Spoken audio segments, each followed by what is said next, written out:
Hi, everyone, and welcome back to another episode of Raise the Vibe with Liz. I'm your host, Liz Peterson, and today I'm going to be interviewing Jeffrey Morrison. Jeffrey is a focusing-oriented therapist, author, and teacher, and has over 40 years of experience with focusing. He specializes in working with complex trauma and teaching focusing-oriented therapy, FOT, to therapists and other healing professionals. He has developed a 2-year training program which teaches focusing and FOT from beginning through advanced levels and certification.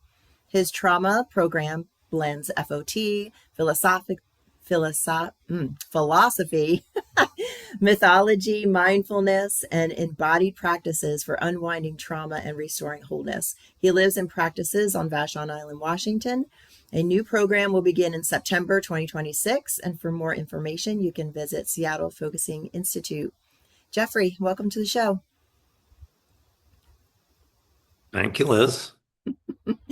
You're welcome. You know, bios just boggle me sometimes. I can read them over and over again and get it to the point where I'm writing really smooth, and then I get in front of the camera here, and there's always one word that just stumbles me. But yeah. Anywho, glad to have you on the show. I'm looking forward to it. You and I both live on Vashon Island. It's always fun to spotlight a fellow islander, and I'm looking forward to learning more about focusing, and I think it's going to be something that our audience will really benefit from. So the first thing I want to start off with, though, is what led you to be doing focusing yourself? Well, after college, I was living at home outside of Pittsburgh, Pennsylvania, and I read something about focusing, which I didn't know anything about, but it describes some of the philosophical underpinnings of Genlin's work that led to him developing this, discovering it really through research. And so I took a class, and I loved it. It resonated with me right away. And the person who was teaching it let me know about a new psychology program that had begun in Seattle. So this was 1983. And I moved out in 1984 to attend that program. So discovering focusing for myself really kind of led to a bigger shift in my life, not only through using focusing, but also just moving out to the West Coast and studying psychology, and kind of my career began. Nice. I was listening to another interview that you did, and you were saying that you were on this trajectory with philosophy and psychology. And tell us a little bit more about yourself, because I think I like to really get into, what your journey has really been and what really led you to be doing the work that you're doing today. Sure. I think so. Undergraduate, I was a philosophy and religion major, but I came to that kind of through, I guess one of the themes that I like to teach about and work with are wounds and gifts. So we sometimes find ourselves in trouble, things aren't going well, and it helps lead to something more and a deeper discovery of who we are. When I first went to college, I thought, well, maybe I'll study economics and business and things really that did not speak to me. And as I spent more time kind of sitting with that, I realized that if I were going to pursue education further, I really had to make it about kind of learning about myself. So I took a year off, learned meditation, I did some other creative things, and then chose a new school and found some lovely professors and really education that made sense to me and about kind of the human experience. And there was a little time off between undergraduate and graduate school, but that continued when I went to Seattle University and studied existential phenomenological psychology. So it was really about trying to look at myself and learn and discover and work through some of my own sort of wounds. So it sounds like you were searching for more, though. So can we go a little bit deeper? Like, what was your soul searching for that led you, on this trajectory? Mhm. That there's a hidden wholeness or unity in the world. I think even as I was a kid, I would think of, stories of utopian societies. Like, how could the world work in a way that met people's needs? And how do I understand the world? How do I understand myself? And I think, although I grew up in a loving family, there wasn't a spiritual teaching that was really involved there. There wasn't a how do you really sort of pay attention to that and develop that. There was a way to be very outside oriented and successful. And that never really spoke to me. So the soul's calling is really about connecting with my own deeper wholeness. And then I think I'm very good about kind of being with people and holding a space in dark times or, the shadow world of helping people heal from trauma. Would you say that you had any of your own spiritual experiences through meditation, mindfulness, or any of the other work that you're doing? Oh, yeah. I mean, yes, probably many. I mean, one of the first was on a journey out west, driving with a friend. And um, it was actually a hike I did solo. And it was very interesting because growing up on the East Coast and Midwest, the scale of things is different than the scale of mountains out west. And just kind of driving into that, it was very kind of eye-opening. And, this what looked like a short little hike was this much bigger hike. And I hiked up to this cave and I sat there as the sun was beginning to set, and then bats came out of this cave. And it was just one of the coolest experiences of my life. And I just remember kind of hiking back to the car and just kind of like almost skiing down the hillside in the scree and the sense of being connected to everything. And what focusing did for me when I first learned it was I realized, I mean, and in focusing, it really helps you be in touch with yourself. And the more I'm in touch with myself, the more I'm in touch with everything else.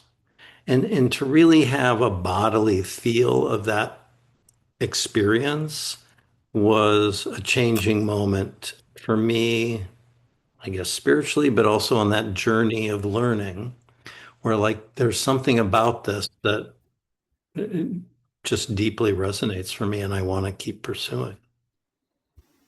Nice, that's beautiful. Thanks for sharing that. So let's jump into focusing. What Okay. is focusing?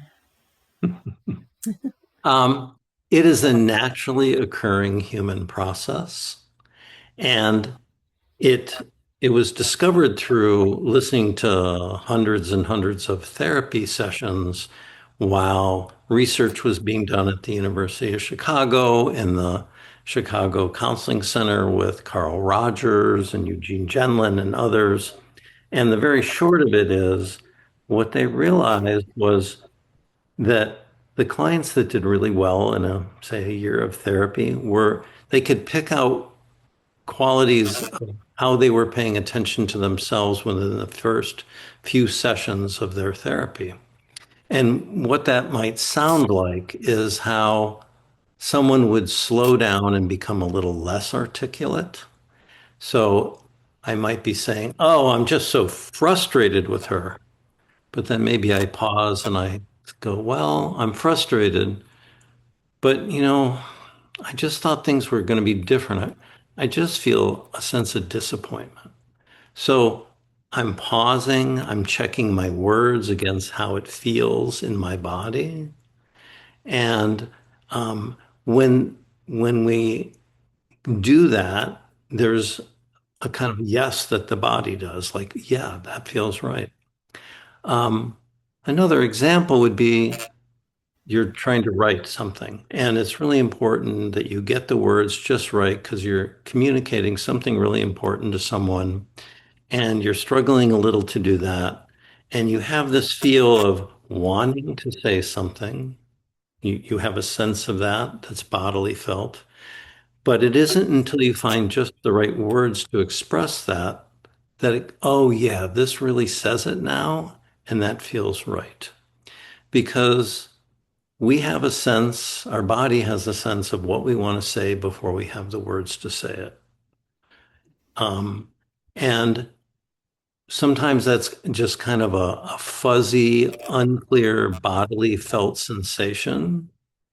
And if we, often what we do is like, well, that just feels uncomfortable, so I'm going to ignore it or get rid of it. But if we sit with it, then we can kind of try out some words, or maybe there's an image that comes or a gesture. And when we find those words or gesture image that fit that, then there's kind of a forward movement, maybe a deeper breath and an aha, and then something opens up, a little more cognitive detail. And um, I think this is just how human beings are, but we kind of skip over that. Sometimes intuition is a kind of knowing, sometimes without knowing how it comes. Um, One could, as you know, kind of work on being more intuitive. And, with felt sensing, which is kind of the process of finding the bodily feel of something, that if we slow down and pay attention and kind of sit with what's not known there, little bits of information come. The body is wise and wants to communicate. And so, Jen Lin once said in a little YouTube video that the felt sense is kind of a really different way of knowing that it's like someone almost stands you in front of a gray wall and asks you to see something. And and you kind of have to hold the space for that and be patient and let something come. It's not information that is instantly there all the time. And so human beings are always trying to symbolize and explicate their experience. And so certainly in psychotherapy, that's what we're helping clients do is, how does that feel? What's your sense of that experience? Helping them find the words, reflecting their words back to them, but then them checking, like, do those words fit or are there better ways of describing that? And and then when clients do check, they get a sense of, yeah, that really does fit that. And then they can say kind of the next thing because what they were trying to explicate, say, got said, it got heard, and they could really feel the rightness of that. Awesome. Thank you. And I'm curious, so you separated focusing and focusing oriented therapy. What's the difference? Good question. Focusing is, in a simple sense, it's pausing and noticing that I'm not even maybe sure what I'm feeling, but I pause and I check. And how is it? How is it inside? And I'm sort of checking the viscera of my body, kind of my trunk, throat, maybe face. But our sensing, feeling sense of things kind of comes mostly in our torso, not always. And so I can just sort of be patient and, oh, there's something there. And it may be a kind of tightness or a kind of heaviness. And as I stay with that, then I can describe it, say a little more with it. It has to do with really being with whatever sensation is there, even if it's uncomfortable or unwanted. So there's this lovely practice, and I like to, when I start teaching, I do a little comparison, contrast with meditation. Meditation, in a basic way, is just sitting and being present and really noticing that through our physical body. So, if I'm rubbing my hands, this is in the present moment. If I'm feeling myself sitting on my meditation bench, that's in the present moment. My breathing's in the present moment. And so when I notice myself daydreaming or thinking, I just come back to my breath and my sitting. I can use that physicality embodiment to just be present. And for me, a lot of meditation is it's that practice of returning and being present. And when I notice thoughts or feelings, I just kind of let those go and come back to being present. In focusing, we get very curious about a feeling, a sensation, about a situation in your life, my life. And it really helps to do this little move of what we call disidentification, of having a little space between me and something that I'm sensing. So a lot of times people get stuck because they'll say, I feel this way or that way. I feel so angry, and I can tell you how angry I am, and this is why I'm angry. But that's just kind of like turning up and down the volume. And so with focusing, there's this move of, oh, I'm sensing something in me that feels really angry. And it helps me be with, have a relationship to that something, which is not all of me, because I can be present with that anger. So focusing is this amazing thing that you can, as an experiencing process, you can bring it to anything. You can bring it to spirituality, to psychotherapy, to problem solving, to coaching, um, to sort of working out theories and concepts. It really makes anything you do more experiential and creative. Focusing oriented therapy is taking that process of kind of tapping in and sensing something, and then sort of putting that in the context of psychotherapy. So Jen Lin, who discovered the process, has said, focusing is a little door, and psychotherapy is a relational world on either side of that door. So the focusing allows a little going through something to find something more. And the psychotherapy is a bigger process of that really includes the relationship with the therapist. And as a therapist, I know that it's more important that I am focusing than the client. It's not like I have to make the client do focusing. It's that I can really be in touch with my sense of what's coming up for me. I can be if you're my client, I can be in touch with my sense of what's there for you. And then I can also be in touch with this whole field and sense of the relationship between us, the interaction between us. Um, and so that really helps the therapist ground their experiencing and listen in a different way. It also helps develop the relationship with the other person. Um, because if you're stuck and you have some sort of stuck habitual pattern, there's probably a way that others relate to that that kind of helps keep it stuck. And it's my job as a therapist is to be the kind of interaction that I can listen to all the same things that you maybe tell other people, but I can listen a little differently. I can respond differently. And so in our interaction together, we created a different kind of process that helps something open up and fill in and move forward for you. That's kind of the most basic, I think, elements of it. It also really allows, as an experiential process, bringing in many other kinds of modalities that I can use because I can use them in very experiential ways, not just as a set method that I apply to someone. It really highlights um, the interaction with the client, and it really highlights um, this kind of being curious together, prioritizing the client's experiencing over my theories or ideas.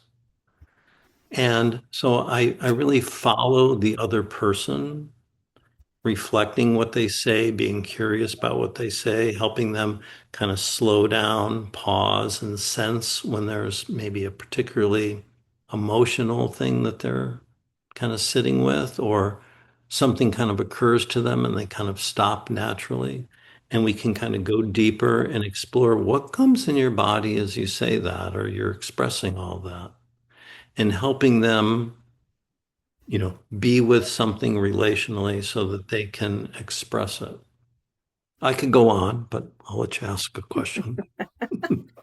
No, that's all great. It's fantastic. And there's several things I could ping off of. I like that I heard presence, that presence is very important. I also heard that you're not only, in presence and tracking your client, patient, but you're also tracking yourself. And this is one of the things that we were taught in the 4-year program that I did. She was a psychotherapist, and it was very important for her to teach us how to witness ourselves, to know, you know, what our hooks were, when someone was in front of us. Were we having positive or negative transference, tracking our emotions, staying grounded, staying within our own container, having good boundaries. And I'm hearing all of that in it and being able to, step aside from what's going on within yourself and really have that presence for your client and to be able to show up for them where they are and not stuck in, fixing or problem solving or something like that, just walking them through their own process, which I think is a beautiful thing. Aside from the therapy situation, when we're speaking to our listeners and maybe somebody's like, oh, I think this could help me, or this could help me in my coaching or healing or in a therapeutic sense, what are the benefits, to the layman, everyday person who just wants to use it for themselves, and then the practitioners like myself or yourself? Sure. I mean, I think being present I mean, there really is only the present moment. I mean, there's the past, there's the future, but I think most people would prefer to live in the present and to be present. And that really helps us be our biggest self, to be with historical things and to work toward things that we want in the future for that life forward energy to flow. Um, so, on the most basic levels, focusing helps you be in touch with yourself. It helps you be connected to yourself, that deeper continuity, that deeper wholeness.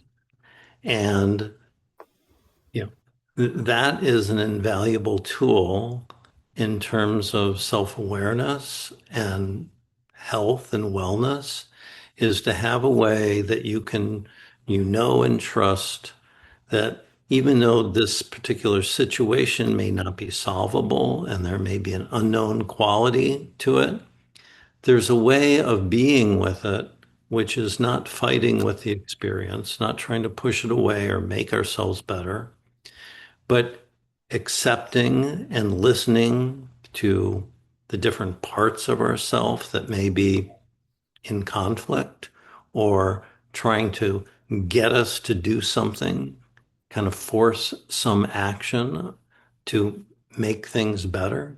But if we can just be present, we have access to a lot more of who we are. Um, I think that's for anyone. And for a practitioner, being able to do that, I think is really helpful.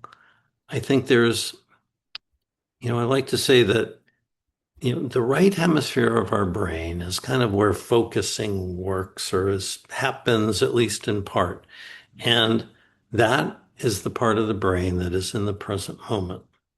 And I think most people want someone who can be present with them, hold the experience, not tell them what to do, but feel empowered to find their own answers and way forward. So, as a practitioner, it actually makes my life a lot easier that I know that the other person really can find their way forward with some help, obviously, sometimes. But it's my job not to fix them or change them or make them better, but it's my job to be present, to help them be present, to really access those resources and gifts that will help them flourish in life. I love that. The word that's popping in right now is empowerment. You're empowering the Absolutely. people that you're sitting with, which is beautiful. I think we should all be empowering each other right now. We all need to step into our personal power, take our power back. And it's beautiful that this process can help us do that. Awesome.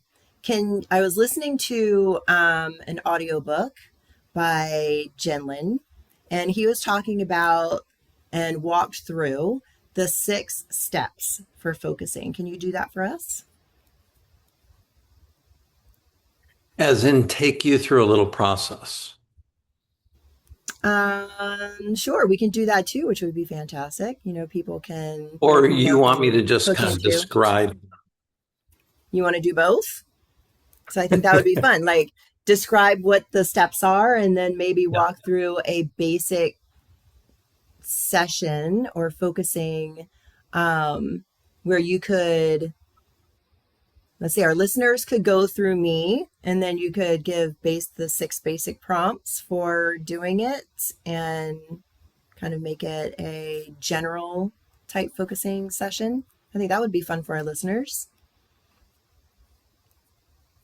But why don't you start with what the Okay, six so steps can I are? take you through it? So I'm going to get the book. So I don't teach the 6 steps. Oh, That's the first thing. Um, and I literally would have to look them up well, how do you to teach? talk about them What's because, different between the 6 steps that Jen Lin teaches, who was, one of the creator or the creator yeah, of focusing, yeah. and So how you do he it? taught the 6 steps. The first one is clearing a space. And that's kind of a standalone activity. That might be interesting to do here and as an exercise because it helps to do what I mentioned earlier, kind of this disidentification or having some space between, um, where you take some time, you notice some difficulties or problems or issues, and you clear them out so that you can feel at least more of a cleared space and a little better sense of who you are without those things, those contents, those problems. Because who we are is an I with no content. We have contents, we have problems, we have situations and worries, but the I is a kind of process. It's not the one that holds the content. So with someone who's experienced trauma, I might say, trauma is something that happened to you. It's not who you are. Trauma is a kind of content. Who you are is a kind of process that has been whole since birth or before. And we can work with that and access that. So that was the first step. And why one of the reasons it shifted in the teaching was clearing a space itself can actually take a fair amount of time. And so those that started teaching focusing, particularly Ann Weiser Cornell, realized, wait, there's a little different way to do that. Um, I've mentioned the felt sense. That's the second step. And the felt sense is this bodily sense of a mood or a quality of how I feel right now. The third is finding a handle, and that's Jenlin's phrase for a word, a phrase, a symbol, a gesture that a handle picks something up, like an old suitcase. That word, phrase can really help grasp the whole thing. And when you find those words, that's where you have a little, um, you resonate, you say the word or phrase maybe a few times to see if it really fits and maybe tweak it, change it a little bit. And then his fifth step was asking, like asking something of it, asking what it needs. One of the reasons that I don't do that initially or early in a session is if someone doesn't really know about the process and they ask, where do you go to find answers? You go up into your head. And so, um, and then the last step is receiving kind of what comes. But Ann Weiser Coronel teaches in stages, and she teaches more relationally.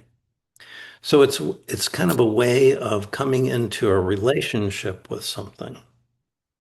Now I could do that with you. I could do that myself and do it out loud. What would you like to do? Well, why don't you give us a demo with yourself? And then would people at home be able to follow along with this demo?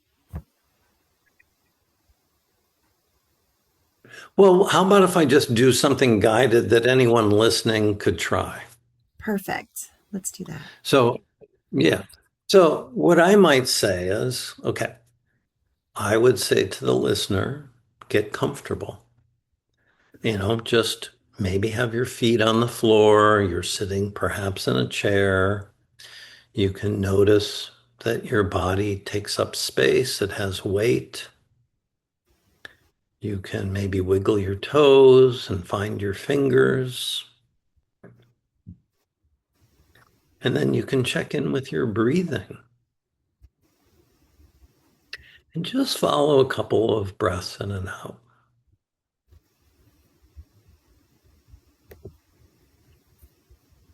And then as you take your next breath in, really bring your attention and awareness inside, sensing how it feels to be you from the inside right now. And you might notice your throat, inner sense of your throat and your neck and your chest. How is it in your solar plexus, belly, stomach area, and below? And you're just being curious, like what's here right now? Maybe there's some thoughts, maybe there's some stories, maybe there's a worry, maybe there's just some sort of sensation or an image. But the point would be to find something that you're curious about that would like your attention right now. So that could be a situation. It's often easiest to begin with something that we already know a little about, like I'm worried about something in my life, or I'm anticipating with some anxiety something I have to do later, or there's that whole relationship issue. It can be really anything, but that you find something where there's a little bit of an edge, like there's this situation, but it's not completely clear. There's kind of an edge where you know something, but it's also a little murky. It's a little fuzzy. And so you're just finding that situation, that problem. And then once you find something, you might do a little bit of describing, like how does that feel in your body? Like, is it tight? Is it heavy? Is it jumpy? Does it feel like a kind of pressure? And if there's a heaviness or pressure, how would you describe that a little more clearly? Like, Is it pressure like someone pushing on you or a big heavy rock on your chest? Or is it tight like a knot, tight like a piano wire? I mean, it's finding ways to just describe the experience that is directly sensed in the present moment right there in your body. And just taking a moment to do that.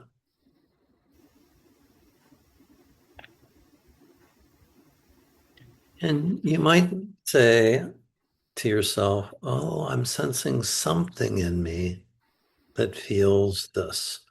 I'm sensing something that feels, and whatever your words are, um, anxious or heavy or all stirred up or confused, but I'm sensing something in me that feels this way. And whatever your words are, and maybe just acknowledging them. And acknowledging is not liking it or agreeing with it. It's just being curious and kind of acknowledging that that something is there, that situation, that problem.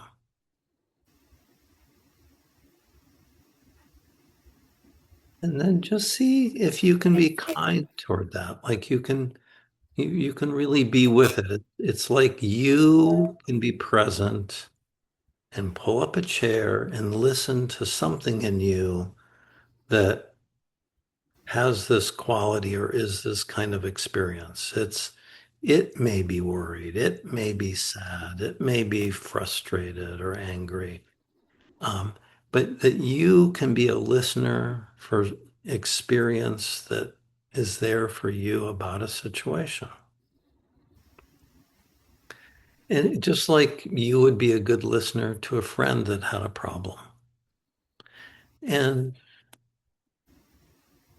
you can begin to just notice that there's a kind of quality there of the relationship that like the something that you're being with has perhaps a way it would like you to be with it. Like it may want you to be close or it may want you to be further away. It may be able to show you its point of view about something. Like it has a way of looking at the world. It believes something or feels something. And it isn't for the focuser to tell what they're sitting with, what to do or how to be or how to feel. It's really for you to listen. What does this something want to express? How, you know, and you can ask questions like, what is this? I'm sensing something like a big heavy rock on my chest. Well, what about my life right now? If I don't know what the situation is, what about my life feels like a big heavy rock? Or that something is really sitting on top of me. And one of the things we don't want to do is become merged with it in the sense of you're feeling its feelings. You want to really be able to be present and have a sense of what it's feeling. So there's a little separation there. And you can notice that emotional quality and you can just let it know you hear anything it's wanting to say or show you. Sometimes a memory comes, an image comes, or an action comes. It could certainly just feel like, oh, I feel a sense of wanting to move in a certain way. And then if you could sort of say, oh, what is this something that I'm sitting with wanting or needing or wanting to show me? Because aspects of who we are usually come because they need something, they want something, They want to show us some aspect about what's going on in ourselves so that we can take some kind of action. And just taking a moment there, like without analyzing or trying to fix, but just kind of sitting with the experience and something that's maybe feeling a little stuck and would like to move, but it's having trouble doing that. And you might find that there's some words that come, or there's little steps that come that give a little clarity to that. And, if you're lucky, maybe something a little more comes, but usually in a group kind of exercise like this,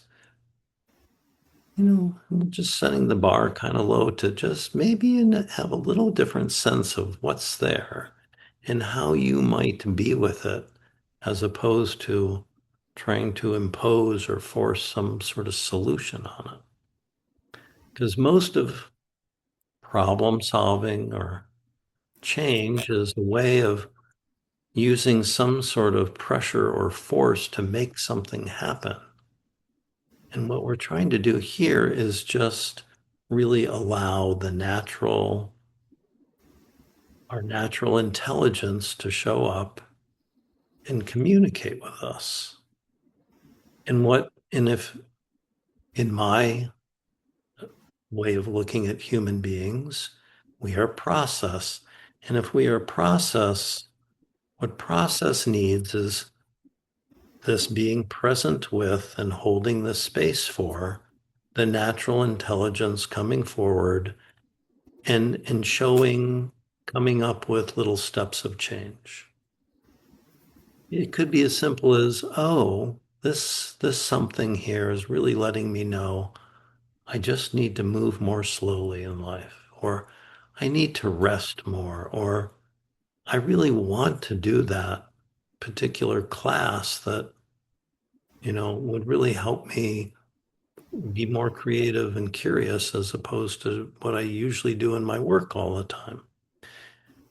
So if we just let that innate intelligence come forward, it does want to communicate with us. I mean, it is us. We just kind of have to get out of the way and let it realize that it communicates in pictures, funny phrases, images, memories.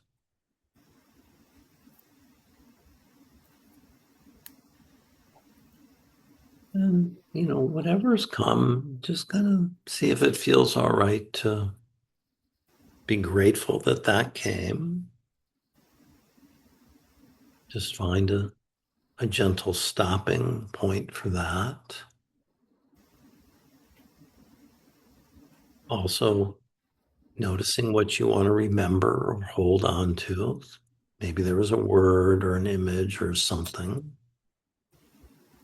And then slowly kind of move from the inner way of being with yourself to being present with your eyes open.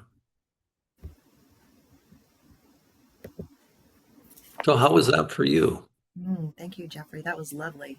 It was really interesting, and I liked the way that you guided it. I liked the aspect where when you were sitting with the feeling, instead of identifying with the feeling, you maintained it as an observer state instead, just witnessing it or sitting with it, and having a conversation with it. I also liked at one point, I'm like, oh, this is kind of like an opportunity to even look at the I am.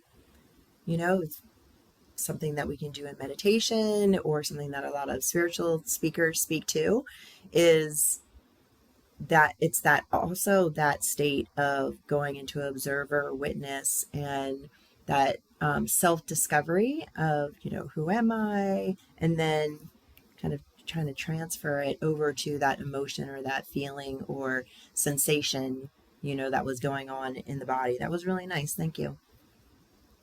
Good. Yeah. How have you made this your own? Because I'm hearing like there was Jenlin, and then you mentioned another teacher, and that many different people can access this in different ways, use it in different ways. So, what are some of the ways that people can really transform this into something that can, benefit the work that they do or them personally?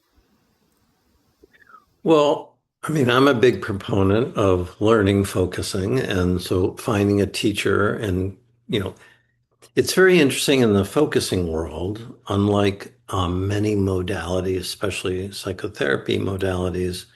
Um, Jenlin felt he discovered a naturally occurring human process, and he wanted to share that with the world. He had already written a book about his dissertation and his philosophy of experiencing called Experiencing and the Creation of Meaning. But he put together a little book called Focusing that was published in 1978, I believe.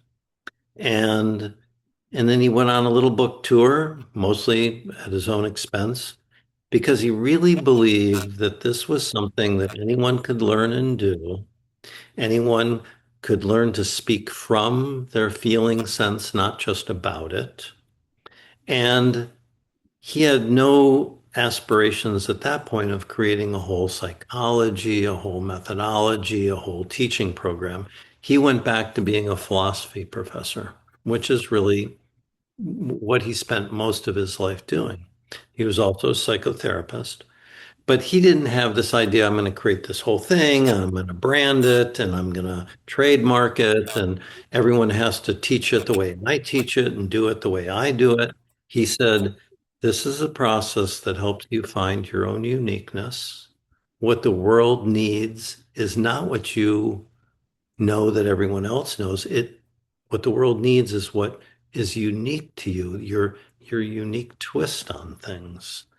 That's what the world needs. So he said, yeah, we'll create an institute. There will be some kind of certification, but everyone can teach it the way that they would like to, which is really quite radical.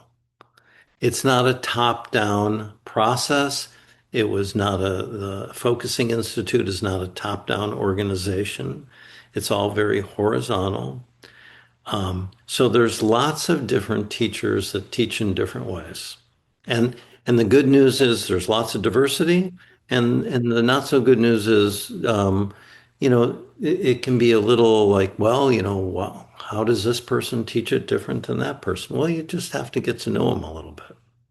So I recommend finding someone that you can learn from because it's a, you know, it's simple and there's some complexity to the process and it takes doing it a number of times to really learn it. And in a teaching program, you'll be taught, you know, I teach kind of developmentally. There's little steps in the process, and you have people to practice with. So you practice in a class, you practice between classes, and that's how you really learn it. It's really a very different way of knowing, and it takes a while both to learn to trust one's body and inner knowing and to know how to navigate and work with wounds that perhaps um, are harder to work with, and then um, deepen that so that you could then do it on your own, or you find a focusing partner. In the focusing world, most people have maybe a couple of different focusing partners that you work with on a regular basis, and then it's kind of down the road even a little more is how to integrate it with whatever particular healing modality or practice that you have.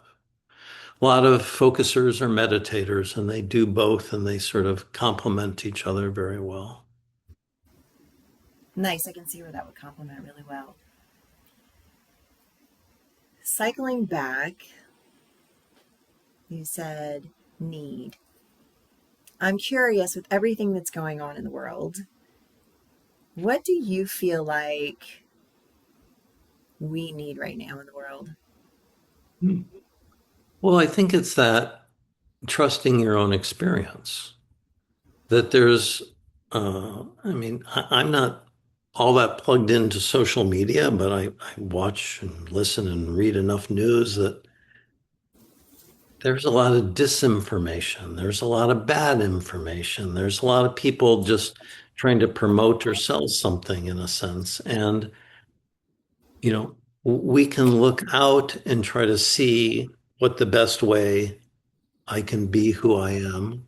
But I think it works a lot better if I can listen inside, like, what's really here for me? What would feel important for me?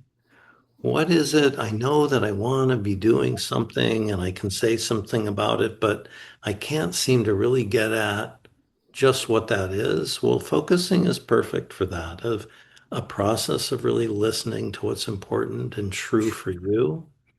It's a very horizontal process. It's not a top-down process. I like to say that the body has not been colonized. The right hemisphere experiencing is in the present, and the present hasn't been colonized.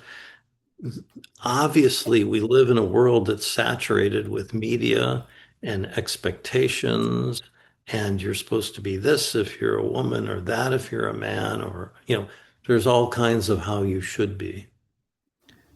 But how is it for you from the inside is a radical move. And unique things can come from that have not occurred before. We live in a time where mystery is being, you know, there isn't seemingly a lot of mystery, that we want to make everything clear and known and that we can do something with it. But there's a lot of life. In fact, the generative force in life is not known. It's really that subtle layer that's kind of below our conscious awareness that if we turn toward with our awareness, it begins to bubble up. And that's where it can meet our awareness, and that we can then find some words to describe it, find an image, it stirs a memory. Like that's where the new comes. And kind of how it comes is maybe a much bigger question, but Jelen really worked that out philosophically. We could talk about that through neuroscience or other things, but mystery is how we meet the unknown. And if we can meet the unknown and be okay with it not being clear, a whole lot begins to shift and change. And we are blessed with all kinds of things showing up and helping us. And it's like tapping into, like the inner internet of knowing. And I think that that's being lost. And at the same time, that there are ways that you can hold on to that and work with that and create communities that support that kind of knowing. I love that. Thank you for sharing that. I appreciate that. Before I ask my final question, Jeffrey, how can people reach you and learn more about the program that you have coming up in September?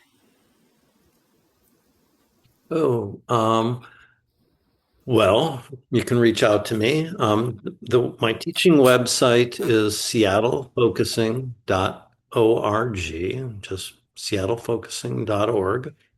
There's information there. My email is Jeffrey, Jeffrey, at seattlefocusing.org. Glad to talk to people. Glad to have you visit the website, of course. You can sign up for my newsletter.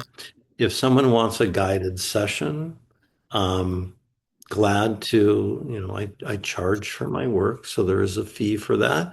But it's one of the best ways to experience focusing is have someone work with you, take an hour and really have you go in and work with the process, and then, um, talk a little about that afterwards.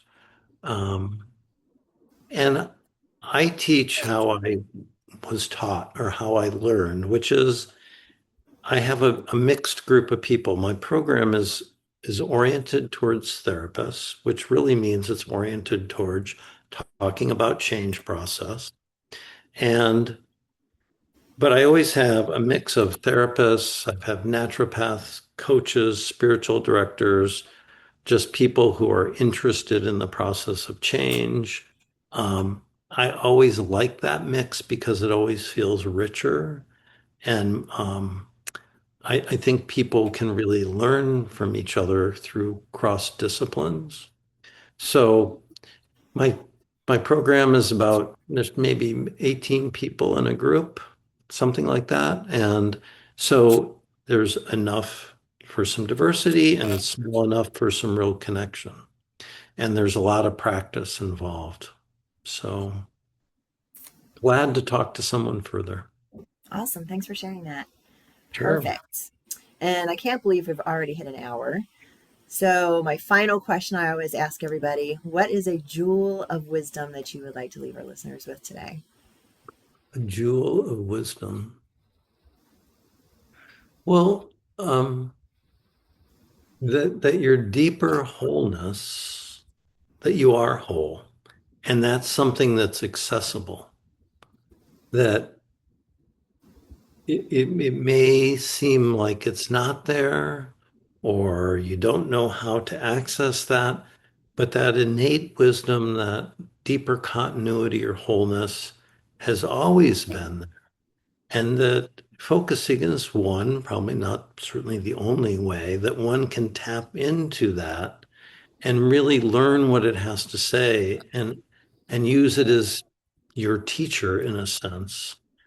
Because problems show up as a bad feeling in the body because the body knows something happened. Something went wrong. And it's saying, hey, we got off track here. What was supposed to happen didn't. So pay attention to the bad feeling because the bad feeling has potential energy toward a more right way of being if you give it the space and time to just show you what it needs. That was great. A great way to end. Thank you, Jeffrey. It was a pleasure to host you. I'll make sure that all your information is down in the show notes. So, everybody, if you're interested, pop into the show notes and follow the link and reach out to Jeffrey. This is going to be a great program. Jeffrey, thank you so much. It was a pleasure hosting you on the show. Thank you, Liz. Very much appreciate you and all you do. And you. And thank you, everybody, for joining us again. I'm Liz Peterson. This is Raise the Vibe with Liz. You can find me everywhere at Raise the Vibe with Liz and raisethevibewithliz.com. And remember to get out there and raise the vibe. Thanks, everybody. Bye.